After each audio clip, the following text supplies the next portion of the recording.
Good morning students. പനിനീർപ്പൂവിലെ കവിത എല്ലാവരും വായിച്ചു നോക്കിയോ? ഇഷ്ടപ്പെട്ടോ? കവിത മാം എടുത്തോടത്തോളം വരെ എല്ലാവർക്കും വായിച്ചു നോക്കിയോ എല്ലാവരും? ചൊല്ലാനൊക്കെ കിട്ടുന്നുണ്ടോ? ആരാ കവിത എഴുതിയിട്ടുള്ളത്?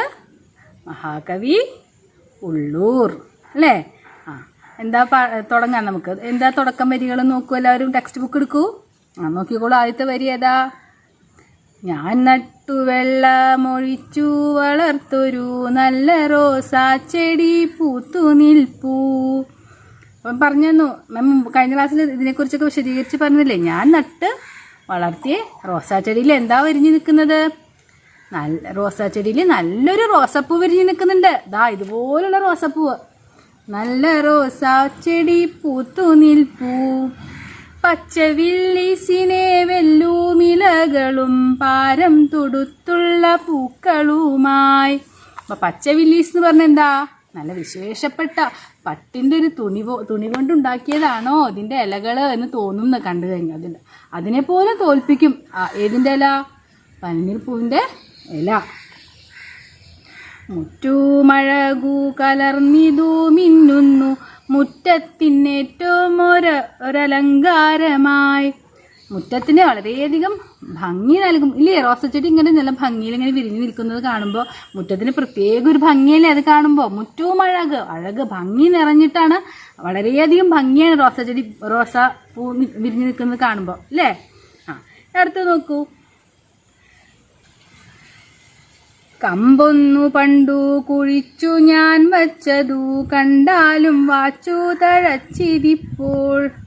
എങ്ങനെയാ റോസച്ചെടി എങ്ങനെയാ നടുക മാം പറഞ്ഞിട്ടില്ലേ? നല്ല മൂത്ത ഒരു കമ്പ് എടുത്ത് മുറിച്ചിട്ടാണ് നമ്മൾ വേറെ ചെടി ഉണ്ടാക്കുക അല്ലേ? അതുപോലെ കമ്പ് മുറിച്ചിട്ട് ഞാൻ നോക്കൂ. കമ്പൊന്നു പണ്ടു കുഴിച്ചു ഞാൻ വെച്ചതു. എന്താ കമ്പ്? ഇതാണ് കമ്പ്. മൂത്ത കമ്പ് വേണം എന്ത് നടാൻ? നോക്കൂ, ഇതാണ് കമ്പ്. കണ്ടോ? ഇതുപോലത്തെ മൂത്ത കമ്പ് വേണം റോസാ ചെടിക്ക് വേണ്ടത്, നടാൻ വേണ്ടത് അല്ലേ? ഇങ്ങനത്തെ മൂത്ത കമ്പുണ്ടെങ്കിൽ കുഴിച്ചിടുമ്പോഴാണ് പുതിയ ഇലകളും പുതിയ കൊമ്പുകളൊക്കെ വന്ന് പൂവുണ്ടാവുള്ളൂ. അപ്പോൾ ഞാൻ നല്ലൊരു കമ്പ് വെച്ച് ഒരു കുഴി വെച്ച് അതിൽ കുഴിച്ചിട്ടു ഈ കമ്പ്. ആ കമ്പെന്ന് എന്തുണ്ടായി?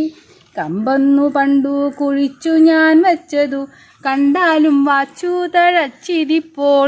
കണ്ടോ? ഇപ്പം ആ കമ്പ് പണ്ട് കുഴിച്ചിടുമ്പോൾ കുഞ്ഞൊരു കമ്പായിരുന്നു. ഇപ്പം അതല്ലാണ്ട് വാച്ചു തഴച്ചു എന്ന് പറഞ്ഞാൽ എന്താ? വളരെയധികം വലുതായി സമൃദ്ധമായിട്ട് നോക്കൂ. പൂക്കളും ഇലകളും മൊട്ടുകളും ഒക്കെ വന്നു അതിലേ.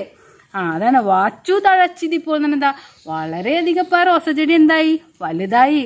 കമ്പെന്നിപ്പോൾ അത് എന്തായി? നിറയെയധികം കൊമ്പുകൾ വന്നു, ഇലകൾ വന്നു, പൂക്കള് മൊട്ടുകൾ ഒക്കെ വന്നു. ഇപ്പോൾ വളരെയധികം വാച്ചു തഴക്കുക എന്ന് പറഞ്ഞാൽ എന്താ? വളരെയധികം വലുതായി. കല്യാണം വീട്ടിന്നു കൈ വളർത്തിയിടുന്നു കണ്ണും കരളും കവർന്നിടുന്നു. ഇത് കാണുമ്പോൾ എന്താ? വീട്ടിന് തന്നെ നേരത്തെ മുറ്റത്തിനൊരു അലങ്കാരം ഭംഗിയാണെന്ന് പറഞ്ഞ പോലെ വീടിന് തന്നെ ഇതെന്താ? ഒരു ഐശ്വര്യമാണ്. കല്യാണം നൽകുന്നത് എന്താ? മംഗളം ശുഭം എന്നൊക്കെ അർത്ഥം. ഒരു ഐശ്വര്യം തന്നെയാണ് വീട്ടിലെ ഈ പനിനീർ ചെടി ഇങ്ങനെ പൂവിങ്ങനെ വിരിഞ്ഞു നിൽക്കുന്നത് കാണുമ്പോൾ വീടിന് തന്നെ ഒരു ഐശ്വര്യമാണ്. കണ്ണും കരളും കവർന്നിടുന്നു എന്ന് പറഞ്ഞാൽ എന്താ? കാണുന്ന ആൾക്കാരുടെ കണ്ണിനും കരളിനും എല്ലാം വളരെയധികം കുളിർമ നൽകുന്നതാണ്. കണ്ടത് നല്ല ഭംഗിയല്ലേ? പൂ വിരിഞ്ഞു നിൽക്കുന്നത് കാണുമ്പോൾ നമ്മുടെ മനസ്സിന് എന്ത് തോന്നും?